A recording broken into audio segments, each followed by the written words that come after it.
Movie के शुरू में हम एक आदमी को देख रहे हैं जो बस स्टॉप पर बैठा हुआ है। वो फॉरेस्ट गंप है, जिसे देखकर लगता है कि ये आदमी नॉर्मल तो नहीं है और बच्चों की तरह बिहेव कर रहा है। उसके पास एक औरत आकर बैठ जाती है और फॉरेस्ट गंप चॉकलेट खाते हुए से पूछता है कि क्या आप चॉकलेट खाएंगी, तो वो उसे कोई जवाब नहीं देती। फॉरेस्ट को उसके जूते बहुत ही पसंद आते हैं, जो कि बिल्कुल साफ और वाइट थे। और फॉरेस्ट के जूते खराब थे और गंदे भी, लेकिन उसे वो पसंद थे। वो कहती है कि मुझे पैरों में दर्द हो रहा है। फॉरेस्ट उसे बातें शुरू कर देता है। वो उसे कहता है कि मैंने अपनी जिंदगी में बहुत से जूते पहने हैं, इनमें से बहुत से जूते अच्छे थे। अगर मैं याद करना शुरू करूं तो मुझे याद आ जाएगा कि मैंने पहले जूता कौन सा पहना था। फिर वो फ्लैशबैक में चला जाता है। दोस्तों, इस मूवी की स्टोरी को आगे बढ़ाने से पहले मैं आपको बताता चलूं कि ये मूवी 1994 में रिलीज हुई और इसने पूरी दुनिया में धूम मचा दी। लायन किंग के बाद ये उस साल का हॉलीवुड का दूसरा बड़ा शाहकार था। ये उस वक्त के $50 मिलियन के बजट से बनने वाली एक महंगी मूवी थी। टॉम हैंक्स उसके मेन लीड एक्टर थे और इस मूवी ने बॉक्स ऑफिस पर $678 मिलियन का बिजनेस करके सबको हैरान कर दिया। ये मूवी 13 ऑस्कर अवार्ड्स के लिए नामजद हुई और 6 अवार्ड अपने नाम करने में कामयाब रही। आज 28 साल गुजरने के बाद भी लोग इस मूवी के सैर से बाहर नहीं आ सके और बॉलीवुड एक्टर आमिर खान ने भी इस मूवी की अडेप्टेशन में मूवी बनाई है। तो चलें मूवी की स्टोरी को आगे बढ़ाते हैं। जहाँ हम देखते हैं कि फॉरेस्ट को चलने में मसला है, तो उसकी माम उसे डॉक्टर के पास लेके आती हैं, जो उसे लोहे के राड से बना एक सांचा उसकी टांग के गिर लगा देता है ताकि वो किसी सहारे के बगैर चल सके और उसकी टांगें ठीक हो सकें। लेकिन डॉक्टर उसकी माम को बताता है कि उसकी रीढ़ की हड्डी ठीक नहीं है, टेढ़ी है, इसलिए वो कभी सही तरीके से चल नहीं सकेगा। फॉरेस्ट इन्हीं नए जूतों के साथ चलना शुरू कर देता है। वो अपने नए जूतों की वजह से परेशान था और देख रहा था कि वो बाकी लोगों से मुख्तलिफ है। तो उससे पहले कि वो डीमोटिवेट होता, उसकी माम उसे मोटिवेट करती है कि तुम सबसे अलग हो, खुदा साहब को एक जैसा नहीं बनाता, इसलिए तुम स्पेशल हो। उसकी माम चाहती थी कि फॉरेस्ट कभी भी अपनी किसी कमी की वजह से इमोशनली डिमोटिवेट ना हो और डिप्रेशन में ना जाए। और फॉरेस्ट को स्कूल भेजने का टाइम आता है तो कोई भी स्कूल उसे एडमिशन नहीं देता।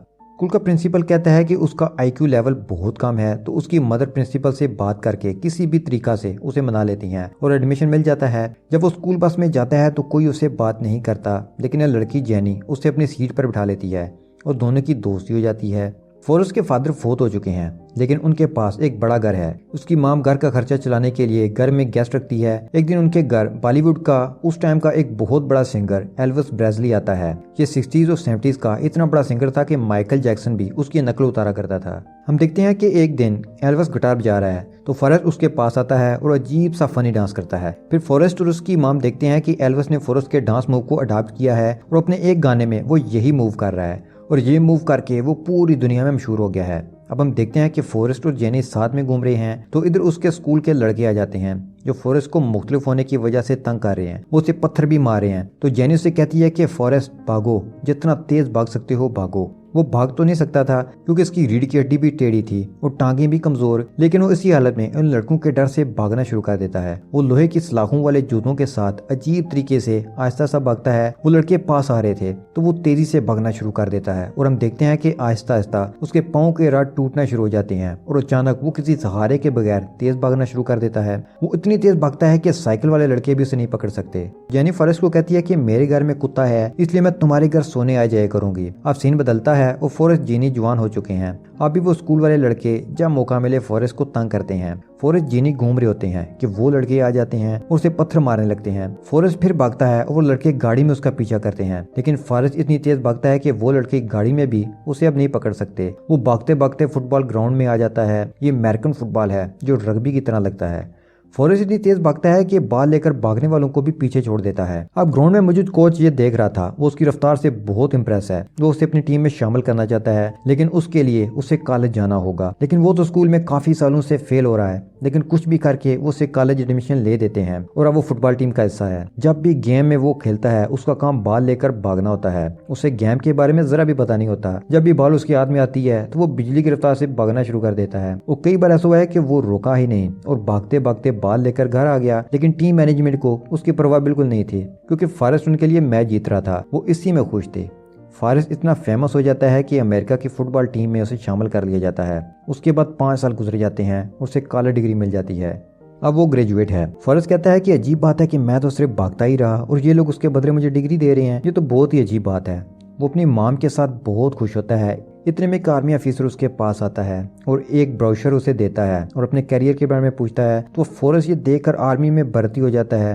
अब इसके लिए फॉरेस्ट को ट्रेनिंग पर जाना होगा, लेकिन उसे इस बारे में तो कुछ भी नहीं पता। उसे एक बस में जाना है। वो बस पर चढ़ता है और ड्राइवर को कहता है कि मैं फॉरेस्ट गंप हूँ। लेकिन ड्राइवर बहुत खड़ूस और बदतमीज था। वो उसे कहता है कि किसी को फर्क नहीं पड़ता कि तुम कौन हो, जाओ और अपनी सीट पर बैठ जाओ। लेकिन जैसा कि फर्स्ट डे ऑफ स्कूल में उसके साथ हुआ था कि किसी ने उसे अपने साथ नहीं बैठने दिया, आज भी उसे कोई अपने साथ बैठने नहीं देता। वहाँ एक अजीब हरकतें करने वाला लड़का होता है, वो उसे अपने साथ बिठा लेता है। वो कहता है कि मेरा नाम बेंजामिन है, तुम मुझे बब्बा बुला सकते हो। फॉरेस्ट कहता है कि मेरा नाम फॉरेस्ट गंप है, मुझे लोग फॉरेस्ट गंप ही बुलाते हैं।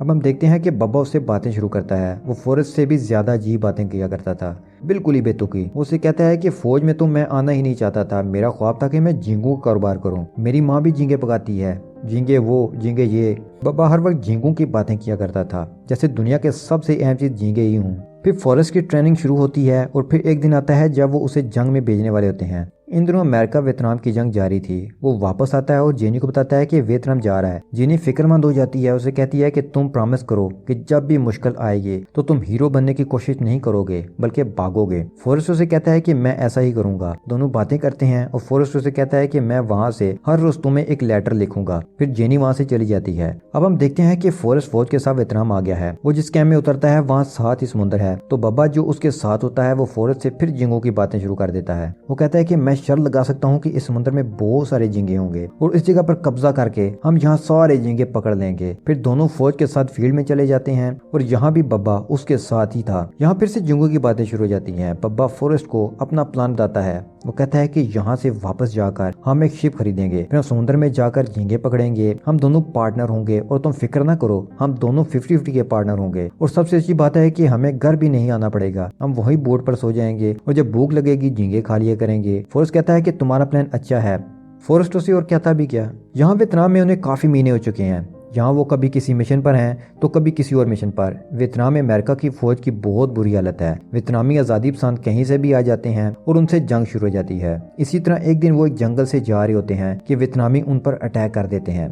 दोनों तरफ से फायरिंग होती है, लेकिन वियतनामी बहुत ज्यादा थे और उनके बचने के चांसेस भी कम थे। अब फॉरेस्ट को याद आता है कि जेनी ने उससे प्रॉमिस लिया था कि जब भी उसे ऐसी सूरत हाल का सामना हो तो वो भाग जाएगा। तो वो उठकर मैदान से भागना शुरू कर देता है। वो बहुत तेज भागता है, अपनी जिंदगी बचाने के लिए जितनी तेज हो सकता था। बहुत दूर आके जब वो पीछे देखता है तो उसे दूर दूर तक कोई भी नजर नहीं आता। अचानक से उसे याद आता है कि उसका साथी बब्बा तो मैदान में ही रह गया है, तो वो उसे लेने भाग जाता है। वहाँ उसे बब्बा नहीं मिल रहा था और एक फौजी मिलता है जो इंजर्ड था। उसकी जान बचाने के लिए उठाकर नदी के किनारे ले आता है और वापस बब्बा को लेने चला जाता है। लेकिन उसे वहाँ एक और इंजर्ड फौजी मिलता है। वो उसे लेकर नदी के किनारे फिर आ जाता है। अब वो तेज तेज भागना शुरू कर देता है और जितने जख्मी फौजी थे उन्हें कंधे पे उठा उठाकर दुश्मन से बचाकर नदी के किनारे ले आता है। लेकिन बब्बा उसे अब भी नहीं मिल रहा था। वो वापस जाता है तो वहाँ उसे एक ऑफिसर लेफ्टिनेंट डैन नजर आता है जो जख्मी हालत में है। फॉरेस्ट उसे कहता है कि तुम जंग नहीं लड़ सकते, जख्मी हो। लेकिन वो नहीं मानता और दुश्मन का आखिरी सांस तक सामना करना चाहता था। अब फॉरेस्ट जबरदस्ती उसे कांधे पर उठाता है और नदी के किनारे ले आता है। लेकिन बब्बा तो अभी वहीं है, जिंदा या मुर्दा। लेकिन फॉरेस्ट उसे वहां नहीं छोड़ सकता था। वो फिर से वहां जाना चाहता है। लेफ्टिनेंट से रोकता है कि ना जाओ, वहां बम गिराने वाले हैं, तुम मर जाओगे। लेकिन फॉरेस्ट अपने दोस्त को लेकर वहां चला जाता है तो ढूंढने पर उस बार उसे बब्बा मिल जाता है। बब्बा को गोली लगी थी। फॉरेस्ट उसे उठा कर ले आता है, लेकिन बब्बा बहुत जख्मी था, इसलिए वो बच नहीं पाता। फॉरेस्ट ये देखकर बहुत दुखी हो जाता है। अब हम हॉस्पिटल का सीन देखते हैं जहाँ फॉरेस्ट भी है, जो कि आइसक्रीम खा रहा है। उससे बट पर गोली लगी होती है, लेकिन उससे क्या परवाह, वो अपनी आइसक्रीम को एंजॉय कर रहा है। वो अब डेन के बेड के पास आता है और उसे एक आइसक्रीम ऑफर करता है, लेकिन वो इनकार करते हुए उसे नफरत से देखता है, क्योंकि फॉरेस्ट ने उसकी जान बचाई थी। लेकिन वो तो चाहता था कि वो मारा जाए, क्योंकि उसकी टांगें कट चुकी हैं। वो ऐसे जिंदा नहीं रहना चाहता। हॉस्पिटल में वो एक और जख्मी सोल्जर को देखता है जो पिंग पोंग खेल रहा है। वो फॉरेस्ट को भी सिखाता है और कहता है कि बस बॉल पर नजर रखो। फॉरेस्ट दिन रात खेलता है और इतना माहिर हो जाता है कि वहाँ सब लोग इकट्ठे होकर उसकी गेम देखने आते हैं। अब एक सेरेमनी का सीन है जहाँ गम को अपनी बहादुरी के लिए मेडल मिल रहा है। वहाँ उसे जेनी नजर आती है। वो उसे मिलने के लिए बहुत खुश था। वो उसे मिलकर बहुत खुश होता है। जेनी अब ड्रग एडिक्टेड हो चुकी है और उन लोगों में शामिल है जो चाहते हैं कि यूएस गवर्नमेंट जंग खत्म कर दे। यहाँ फॉरेस्ट को पता चलता है कि जेनी के साथ उसका एक फ्रेंड भी है जो उसके साथ रहता है। इन दोनों के दरमियान बहस हो जाती है तो वो उसे थप्पड़ मार देता है। ये देखकर फॉरेस्ट को गुस्सा आ जाता है। वो उसे बहुत ज्यादा मारता है। सुबह जेनी और फॉरेस्ट बातें कर रहे होते हैं कि जेनी का फ्रेंड आ जाता है और वो उसे मना लेता है। फॉरेस्ट ये नहीं चाहता कि वो उसके साथ जाए, लेकिन जेनी की यही मर्जी थी और दोनों एक बार फिर जुदा हो जाते हैं। अब हम देखते हैं कि फॉरेस्ट पिंग पोंग का स्टार प्लेयर बन गया है। उसे चाइना भी भेजा गया है। वहाँ वो जीत जाता है और फॉरेस्ट इतना सादा था कि उसे पता ही नहीं था कि क्या हो रहा है। वो कहता है कि मैं हैरान हूँ कि उन्होंने मुझे सिर्फ पिंग पोंग खेलने के लिए चाइना भेज दिया, ये तो मैं अपने मुल्क में भी खेल सकता था। अब फॉरेस्ट फौज से रिटायर हो जाता है, उसे $25,000 मिलते हैं। वो बब्बा के घर जाता है और उसकी फैमिली से मिलता है। वो उन्हें बताता है कि मैंने बब्बा से वादा किया था कि हम एक बोट लेंगे और झींगे पकड़ेंगे। हम 50-50 के पार्टनर थे, इसलिए मैं यहाँ आया हूँ। बब्बा की माँ सिर्फ इतनी कहती है कि क्या तुम पागल हो। अब वो एक बड़ी बोट खरीदता है और समुद्र में जाता है। वो काफी दिन ट्राई करता है लेकिन उसे झींगे नहीं मिलते। एक दिन उसे 2-3 झींगे मिलते हैं, तो जिस आदमी से उसने बोट खरीदी थी वो उसे कहता है कि इस बोट का कुछ नाम तो रखो, शायद इसी तरह बैड लक खत्म हो जाए। तो वो उसका नाम जेनी रख देता है। एक दिन वो देखता है कि डैन किनारे पर वादे के मुताबिक आ गया है, तो फॉरेस्ट एक्साइटेड होकर चलती कश्ती से छलांग लगाकर उसके पास आ जाता है। फिर दोनों बोट में बैठ जाते हैं। वो काफी दिन ट्राई करते हैं लेकिन उन्हें कोई झींगा नहीं मिलता, लेकिन वो हिम्मत नहीं हारते और वो फिर समुद्र में जाते हैं। तो एक बहुत बड़ा तूफान आ जाता है। अगले दिन न्यूज पर दिखाते हैं वहाँ सब बोट्स बर्बाद हो चुकी हैं और सिर्फ फॉरेस्ट डैन की बोट बची है। अब चूंकि ये अकेली बोट थी, तो जब वो शिकार पर जाते हैं तो सब झींगे उन्हें मिलते हैं। इन्हें इतने झींगे मिलते हैं कि वो अमीर हो जाते हैं। अब उन्होंने काफी बोट्स रख ली हैं और एक कंपनी बना ली है, पब्बा गम, और अब ये बहुत मशहूर हो चुके हैं। एक दिन उसे पता चलता है कि उसकी माँ बीमार है, तो वो चलती बोट से कूदता है और भागते हुए मॉम के पास आता है। वो कुछ दिन मॉम की तीमारदारी करता है लेकिन एक दिन वो मर जाती है। अब फॉरेस्ट डिसीजन लेता है कि वो डैन के पास वापस नहीं जाएगा और यहीं घास काटने की नौकरी कर लेता है। एक दिन उसे डैन का खत मिलता है जिससे उसे पता चलता है कि डैन ने उसका सारा पैसा एक कंपनी में इन्वेस्ट कर दिया है। फॉरेस्ट देखता है कि वहाँ एप्पल का निशान बना है। वो समझता है कि उसने सारा पैसा किसी फल की कंपनी में लगा दिया, लेकिन वो आईफोन बनाने वाली कंपनी थी, जिससे उन्हें बहुत ज्यादा फायदा होता है और दोनों मिलीनियर बन जाते हैं। जब पैसा आता है तो वो एक चर्च बनाता है, एक हॉस्पिटल बनाता है और बब्बा की माम को भी ढेर सारा पैसा देता है। अब बब्बा की माम पहले लोगों के घरों में काम करती थी, अब वो इतनी अमीर है कि उसकी अपनी कुक है। लेकिन फॉरेस्ट को अभी भी सुकून नहीं मिलता। वो जेनी के लिए उदास रहता था।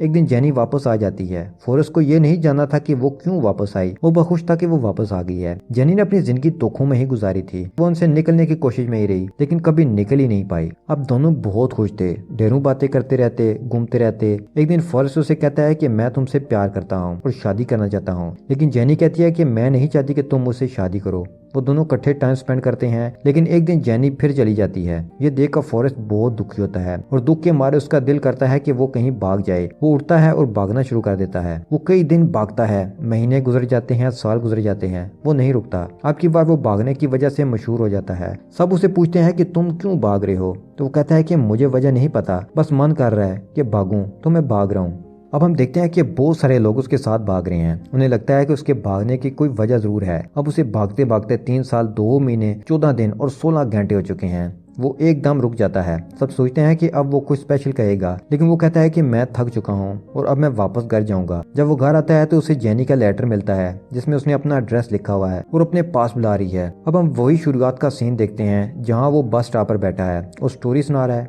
वो लेडी को लेटर पर लिखा एड्रेस दिखाता है तो वो कहती है कि इस एड्रेस पर जाने के लिए तुम्हें बस की जरूरत नहीं, ये पास ही है। वो भागते हुए वहाँ आता है और जेनी से मिलता है। जेनी उसे अपने बेटे से मिलवाती है और कहती है कि ये तुम्हारा बेटा है। वो अपने बेटे को देखकर बहुत खुश होता है और जेनी उससे बताती है कि मैं बीमार हूँ। गम्प उसे घर आने का कहता है। जेनी कहती है कि मुझसे शादी कर लो, तो दोनों शादी कर लेते हैं। उनकी शादी में लेफ्टिनेंट डैन भी आते हैं। उन्होंने भी शादी कर ली है और नकली पैर भी लगवा लिए हैं क्योंकि फॉरेस्ट की वजह से वो भी अमीर हो चुके थे। शादी के कुछ टाइम बाद जेनी बीमारी की वजह से मर जाती है। अब फॉरेस्ट अपने बेटे जूनियर फॉरेस्ट के साथ जिंदगी गुजारने लगता है, उसके साथ सारा टाइम स्पेंड करता है, लेकिन वो जेनी को कभी भी नहीं भूला था। अब हम देखते हैं कि फॉरेस्ट का बेटा स्कूल बस में स्कूल जा रहा है जैसा कि वो गया था, लेकिन फॉरेस्ट जूनियर बहुत इंटेलिजेंट है। फॉरेस्ट कम दुनिया की नजर में बुद्धू था, लेकिन हम देखते हैं कि उसकी वजह से कितने ही लोगों की जिंदगी बदल गई। एल्विस प्रेस्ले उसके डांस मूव कॉपी करके फेमस हो गए। वो फुटबॉल का फेमस खिलाड़ी बना। फौज में सबसे तेज गन को असेंबल करने का रिकॉर्ड बनाया। उसे बहादुरी का मेडल मिला। टेनिस प्लेयर का इंटरनेशनल प्लेयर बना। जिंगू की कंपनी बनाई, एप्पल कंपनी से पैसा कमाया और बाद में रनिंग की तो दुनिया में फेमस हो गया। वो अपने लो आईक्यू के बावजूद कामयाब कैसे हुआ?